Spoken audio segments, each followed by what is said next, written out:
No ar, Guarulhos em Cartaz, programa que leva informação cultural da nossa cidade para você, telespectador. Esse programa vai ao ar toda quinta-feira, às 15 horas, pelo canal 3 da NET Guarulhos.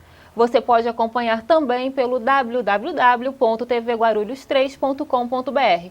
Aproveite e curta nossa página do Facebook, Guarulhos em Cartaz. Lá você pode ter todas as informações sobre a agenda cultural da nossa cidade e outras dicas, né, com informações das coisas que acontecem aqui na nossa cidade. Hoje, o nosso programa é sobre ciência e tecnologia. Você já parou para pensar sobre a coleta do sangue do cordão umbilical e os benefícios que esse procedimento pode trazer para a vida do seu bebê e para toda a sua família? Não, né? Eu também não tinha pensado. Por isso que hoje a gente recebe aqui no nosso estúdio o Dr. Elísio Sequia. Ele é consultor médico científico da Cordicel, coautor do livro Simples Assim, Células-Tronco, membro da American Association of Blood Banks, doutor em Ciências Médicas pela Faculdade de Medicina da Universidade de São Paulo. Tudo bom, doutor Elísio? Tudo bem, Gabi? Tudo ótimo. Antes da gente começar, né, falando sobre esses benefícios, eu quero deixar um beijo aqui para todo mundo que me recebeu muito bem. Eu dedico a vocês, né, esse programa que é Niolanda Dantas, doutora Milene Santucci, a Jaqueline Souza, Ana Furtado, Ana Martins, a Flávia Santos, Karina Pinheiro, Mônica Damasceno, todo mundo que de alguma forma contribuiu para que esse programa fosse construído aqui hoje. Meninas, muito obrigada e vocês ficam assim no meu coração e é para sempre, tá bom? Então vamos lá, doutor. O que são células-tronco? Células-tronco são células especiais que apresentam três características principais. Elas são células presentes no nosso organismo que são indiferenciadas, ou seja, elas não são células especializadas. E elas possuem a capacidade de produzir outra célula idêntica a ela, que é a capacidade de autorreplicação, e elas apresentam também a capacidade de se transformar em outras células especializadas, que é a capacidade de transdiferenciação. Essas três características definem, do ponto de vista científico, as células-tronco e as diferenciam das demais células. Quem são os pioneiros podemos dizer assim, desse procedimento? Quem são os pioneiros? Isso, como você comentou, o objeto hoje da nossa entrevista é a respeito de células-tronco do sangue de cordão umbilical. E os pioneiros nessa área das células-tronco do sangue de cordão umbilical são aqueles médicos e pesquisadores que em 1988 viabilizaram o primeiro transplante bem-sucedido de células-tronco hematopoética do sangue de cordão umbilical. Especificamente, os pesquisadores envolvidos foram a doutora Eliane Gluckman, de Paris, né, do Hospital Saint-Louis de Paris, na França, e o professor Hal Broxmeyer, da Universidade de Indiana, nos Estados Unidos. São esses que estão passando aí na nossa tela, não é isso? Exato. A doutora Eliana Gluckman, ela é hematologista e ela é quem realizou o primeiro transplante bem-sucedido de células-tronco do sangue de cordão umbilical numa criança de 7 anos que, na época, apresentava como diagnóstico uma doença hematológica chamada anemia de Fanconi. Para essas crianças, se não for feito um transplante, elas não têm perspectiva de vida além da primeira infância, né? E o professor Hal Broxmeyer, ele é que viabilizou a tecnologia que permitiu o congelamento e a criopreservação de células-tronco do sangue de cordão umbilical para poder realizar o primeiro transplante, e foi assim que começaram o desenvolvimento da tecnologia que hoje a gente tem disponível de colher e conservar células-tronco do sangue de cordão umbilical. E como é feita essa coleta? Ela dói? Como é feito? Essa coleta, ela hoje é bastante segura, ela é indolor, ela precisa ser realizada imediatamente após o nascimento do bebê ou no momento do nascimento do bebê, né? para quem não tem ideia muito clara de como isso acontece, né? Quando o bebê nasce, ele está ligado à mãe pelo cordão umbilical, na verdade a placenta, ligado à placenta, que é um órgão que permitiu todo o desenvolvimento do bebê durante a gestação, fazendo as trocas de gases e de nutrientes para o bebê. Essa ligação da placenta com o bebê é feita através do cordão umbilical. Quando o bebê nasce, ele respira e logo ele já não precisa mais do cordão umbilical, então o cordão é clampeado e cortado, e aí o bebê vai para os cuidados da mãe. Aliás, os cuidados da neonatologia. E a mãe, acontece aquele processo de dequitação, que é a expulsão da placenta, que agora não tem mais função para a mãe. Nesse momento, o cordão umbilical ele está cheio de sangue e células tronco hematopoéticas do sangue de cordão umbilical, além de outras células também presentes junto com o sangue de cordão umbilical. A coleta é feita nesse momento. Então, o bebê já está seguro aos cuidados do pediatra, a mãe aos cuidados do obstetra, e a equipe então vai realizar a coleta funcionando com um kit de coleta que contém uma agulha e uma bolsa com solução anticoagulante e preservante, que vai permitir extrair o sangue desse cordão umbilical, né? É como se fosse tirar o sangue, né? Só que aí é do próprio cordão umbilical. A gente tira o sangue da veia, só que a gente vai fazer o procedimento no cordão umbilical e vai armazenar. É esse o procedimento? Isso, de maneira simplificada, é isso mesmo, né? Lembrando que é bastante seguro, porque já é feito no momento em que a coleta não é feita do bebê e nem da mãe, é do cordão umbilical, um tecido que normalmente ele é descartado após o parto. E um bem, né, tão valioso, ele é descartado, podendo ser aproveitado, né, de diversas formas aí no futuro com o avanço da medicina. E depois que faz essa coleta, como é feito esse armazenamento? Aí está toda a tecnologia necessária para viabilizar e manter essas células vivas e em condições adequadas para a utilização em tratamentos. Esse é o armazenamento, não é isso? Isso já é a fase final do processo. Na verdade, ele começa antes, né? Feita a coleta do sangue de cordão umbilical na maternidade, o sangue, como eu comentei, ele contém vários produtos, várias células, entre elas as células tronco. O que interessa ficar armazenado são as células tronco, não é o sangue nem o líquido. Então ele vai para uma área que é o processamento desse sangue de cordão umbilical, que consiste em separar as células tronco. Então agora vocês estão vendo uma imagem de uma das tecnologias que podem ser utilizadas para fazer essa separação, né? Essa hoje é uma das melhores tecnologias automatizadas que permitem separar as células tronco do sangue de cordão umbilical.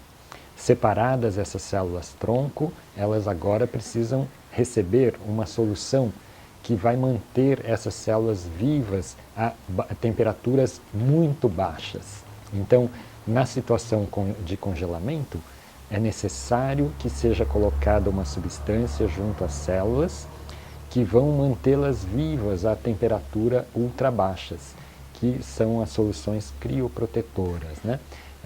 Essa adição precisa também ser feita de uma forma bastante precisa, para que não haja nem excesso e nem falta, e que também seja controlada a temperatura no momento em que é feita a adição dessa solução crioprotetora. Isso que eu ia comentar agora, porque quando eu estive na Cordicel para poder colher as informações, né, sobre esse procedimento, uma coisa que me chamou muito a atenção foi relacionada a esse crioprotetor, que ele tem que ser na medida exata para que não inviabilize essas células no futuro, né, após o descongelamento, vamos colocar assim. Sim. E eu fiz consultas também com outras empresas e algumas delas falam até em armazenar uma grande quantidade, mais de uma bolsa. Só que eu ficava imaginando como, se o corpo humano, né, ele não tem a gente tem uma capacidade, né, de sangue que gira em torno de aproximadamente quanto? O volume total de sangue circulante é proporcional ao peso ao das peso da pessoas, pessoa. né? Então, a gente tem essa proporção e aí vem alguma empresa e fala que vai armazenar 2 bolsas, e você imagina uma bolsa de 100 ml, 2 bolsas de 200 ml, e a quantidade de célula-tronco, ela não está, né, isso nessa pesquisa, né, nessa aula que eu tive lá na Cordicel, eu entendi dessa forma, não está ligado diretamente ao volume, né, do sangue colhido. Posso ter um grande volume de sangue colhido e uma baixa celularidade, como, tecnicamente falando, ou o inverso, um baixo volume de sangue e uma alta celularidade. Sim. É isso mesmo? É isso mesmo. A sua colocação é importante quanto à quantidade desse crioprotetor, que o crioprotetor ele é tóxico na temperatura ambiente corporal. Por isso que a gente precisa daquela tecnologia para fazer a adição já numa temperatura mais baixa. E a quantidade, o que você observou é muito verdadeiro, né? Quanto mais crioprotetor nós usamos, maior é a toxicidade quando for usar essa célula para o receptor. Em alguns casos, se for usado em excesso, é necessário fazer a lavagem das células antes de utilizá-las. E, invariavelmente, ocorrem perdas nesse processo de descongelamento e lavagem das células para utilização. Então, daí a importância de se usar de forma precisa e criopreservar somente as células-tronco, que o sangue que está junto com as células-tronco é sangue. Ele não tem as propriedades das células-tronco. Então, de fato, as tecnologias mais atuais preservam as células-tronco, não o sangue do cordão umbilical.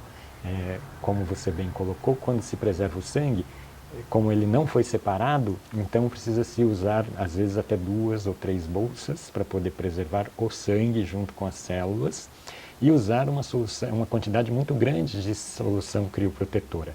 Na hora que você vai utilizar essas células, você vai ter que separar as células-tronco, lavar essas células porque você usou um excesso de crioprotetor e o resultado final pode não ser satisfatório. A quantidade final de células pode ser muito baixa, por vezes até insuficientes para um transplante.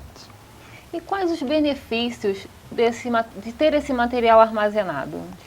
Os benefícios são inúmeros. Hoje, as células-tronco do sangue de cordão umbilical, principalmente as hematopoéticas, elas são utilizadas para o tratamento de mais de 80 doenças, já tratamentos instituídos. E é uma excelente fonte de tratamento para algumas doenças, como, por exemplo, o neuroblastoma, o linfoma, né? Que tem indicações de autotransplante com células-tronco. Um outro aspecto muito importante é que as células-tronco do sangue de cordão umbilical, elas permitem uma maior compatibilidade com o receptor, principalmente com familiares, né? Então, hoje é muito difícil, dependendo do grau de miscigenação das famílias, né, encontrar 2 pessoas com o mesmo tipo para fazer um transplante de uma pessoa para outra. Então, se a pessoa tiver essa dificuldade muito grande, às vezes ela não vai achar doadores compatíveis para receber um transplante caso ela precise. Já o sangue de cordão umbilical, por ser uma célula mais jovem, ela tem uma menor imunogenicidade, ou seja, ela estimula menos o sistema de rejeição. Então, a chance de ser compatível é maior, principalmente entre familiares. E um dado bem interessante, né, que nessa minha pesquisa eu até gostaria que o senhor ou confirmasse ou me explicasse, que dado a miscigenação, né, do povo brasileiro, a possibilidade de a gente encontrar um doador compatível é de 1 para 1 milhão. E isso é verdade? Sim.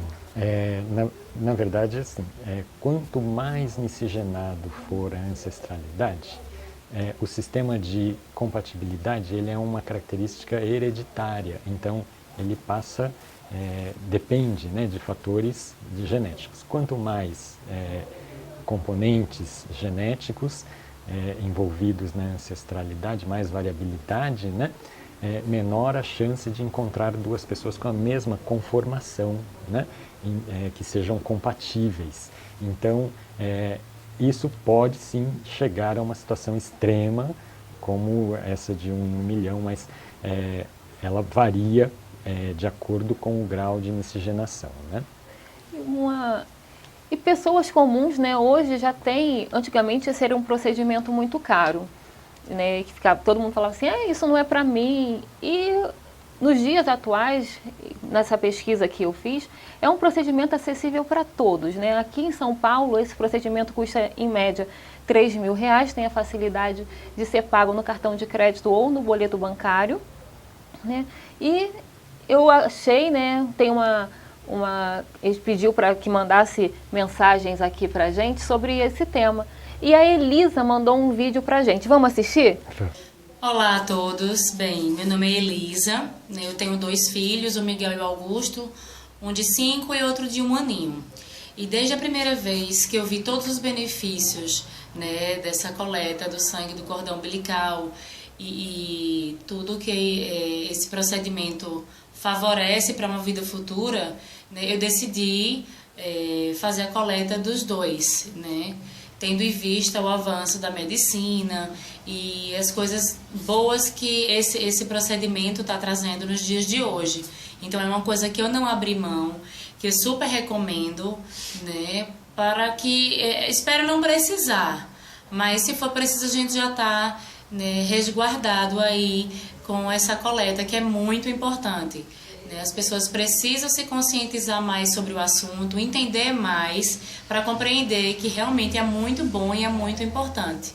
É isso aí. Até mais. Agradeço, Elisa, a sua mensagem, seu vídeo. Obrigada por estar acompanhando aqui o Guarulhos em Cartaz. Importante, né, doutor Elísio, essa conscientização da população sobre a importância desse procedimento. Sim, sem dúvida. É muito importante, porque hoje, como a célula-tronco do sangue de cordão umbilical ela é obtida de um tecido que normalmente seria descartado, ela vem se tornando uma das principais, o sangue de cordão e os tecidos, né, gerados durante a gestação, tem se tornado uma das principais fontes de células-tronco que estão sendo utilizadas em inúmeras pesquisas pelo mundo. Dada a facilidade de obtenção e principalmente o potencial dessas células em se transdiferenciar em tecidos especializados e também as aplicações que hoje vêm crescendo bastante, principalmente na área de doenças oncohematológicas, o uso do sangue de cordão umbilical como fonte alternativa nos últimos 10 anos apresentou um grande crescimento em detrimento de outras fontes, como a própria medula óssea. Cita para a gente alguns exemplos, né, de doenças que podem ser utilizadas o sangue do cordão umbilical. Hoje, elas já são amplamente utilizadas para tratamento de doenças oncohematológicas, que são aquela doença que popularmente é conhecida como câncer no sangue, né? As leucemias, né, dos vários variados tipos, os linfomas, também tanto os linfomas de Hodgkin, não Hodgkin, e outras doenças autoimunes que têm sido tratadas, doenças até como o neuroblastoma, doenças neurológicas. Existem hoje mais de 80 doenças tratáveis. E existe uma diferença entre as doenças hereditárias e as doenças genéticas. E como essa diferença ela pode influenciar na coleta e na utilização das células-tronco que são obtidas através do sangue de cordão? Esse é um ponto muito interessante, né? As células-tronco, elas podem ser da própria pessoa ou obtidas de um doador, né? Nessa questão de doenças genéticas, muitos cânceres, eles têm componentes genéticos. Então, existem doenças, alguns linfomas, leucemias, que têm componentes genéticos. ou seja, ela é determinada por alterações genéticas. Porém, essas alterações, chamadas de mutações, muitas vezes elas são adquiridas.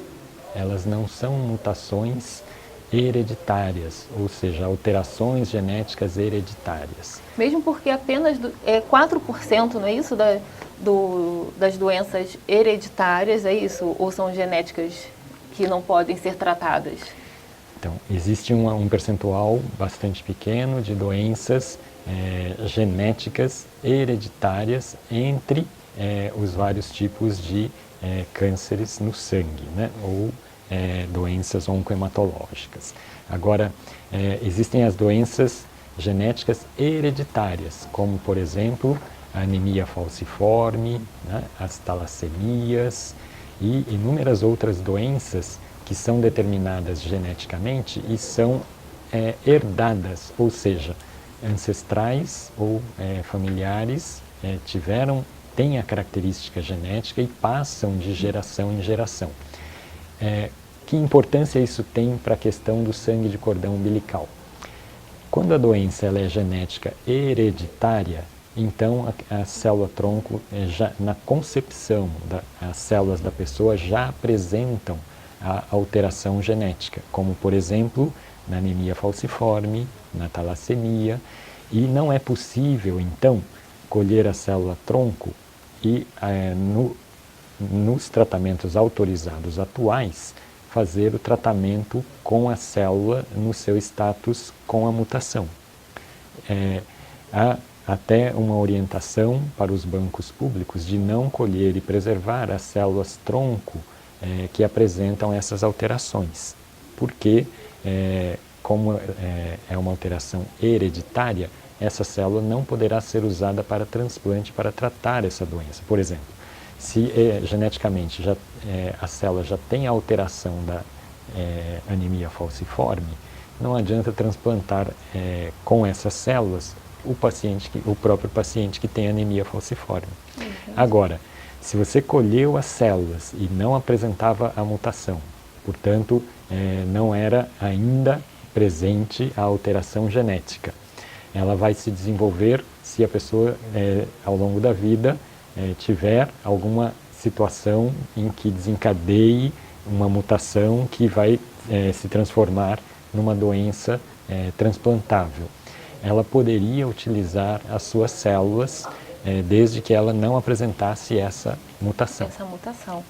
E como é a estatística dessa utilização no mundo? Sim, hoje já existem inúmeros transplantes de sangue de cordão umbilical realizados no mundo. Lembrando que o primeiro foi em 88, nós já temos aí mais de 20 anos de estudos e transplantes realizados no mundo, né? As estatísticas atuais, elas apresentam já resultados de transplantes realizados em vários países. Existem centros de transplantes distribuídos pelo mundo todo e existem instituições que congregam os serviços de coleta e conservação de células-tronco do sangue de cordão umbilical e centros de transplantes no mundo todo. Na Europa, por exemplo, existe o Eurocord, mundialmente existe o NetCord, que são redes mundiais de bancos de sangue de cordão, e as estatísticas desses centros já demonstram grande volume de transplantes, por exemplo, mais de 4.000 transplantes registrados por ano, só em um ano, né? Temos alguns dados já publicados demonstrando isso, sendo que os maiores centros transplantadores, ou que os centros que mais transplantaram, foram os Estados Unidos e o Japão. Cada um com em torno de 1.500 a 1.700 transplantes. Então é um ramo aí da medicina que está avançando bastante, não é isso, doutor? E que é muito promissor.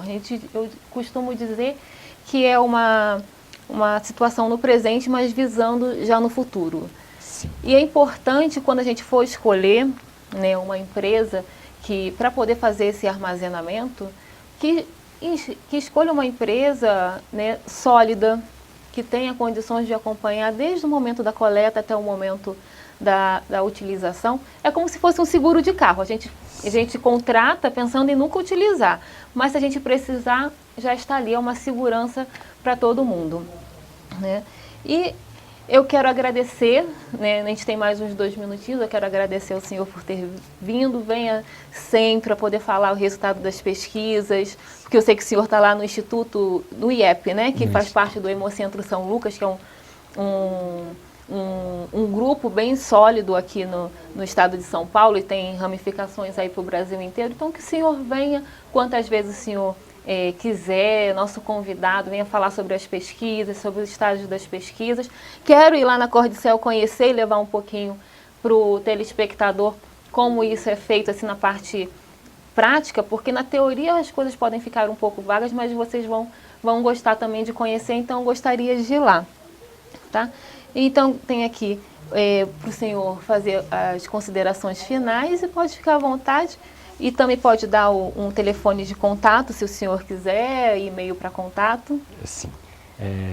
Primeiramente, só para concluir, né, a nossa entrevista, eu gostaria de dizer que as células-tronco do sangue de cordão umbilical, ou o sangue de cordão e o tecido de cordão, são importantes fontes de células-tronco e que as pesquisas atuais apontam para um grande potencial de aplicação em medicina regenerativa. No mundo todo já existem vários estudos chegando em fase de conclusão e já toda uma estrutura sendo desenvolvida para a utilização dos recursos de terapia celular no tratamento das mais diversas doenças. Eu gostaria de agradecer o presidente da nossa equipe, Dr. Adelson Alves, a qual eu tenho a honra de fazer parte do grupo Hemocentro São Lucas Cell Therapy Group, presidido pelo Dr. Adelson, e que há mais de 20 anos ele já acreditava no potencial das células-tronco, que se concretiza agora na medida em que esses resultados estão sendo produzidos e toda uma estrutura médica mundial está se preparando para disponibilizar esse tratamento. Gostaria de deixar os nossos contatos, caso as pessoas queiram tirar dúvidas ou colocar opiniões. Eu gostaria de deixar o site da Cordicel. Então pode acompanhar no www.cordicel.com.br. Tem também o atendimento @cordicel.com.br e o 0800 77 22200. Agradeço a sua atenção e você já sabe, é informação, é cultura, é de Guarulhos, você encontra aqui. Guarulhos em Cartaz. Até a próxima! Thinking about her, thinking about me, thinking about us. What we gon' be? Open my eyes, yeah.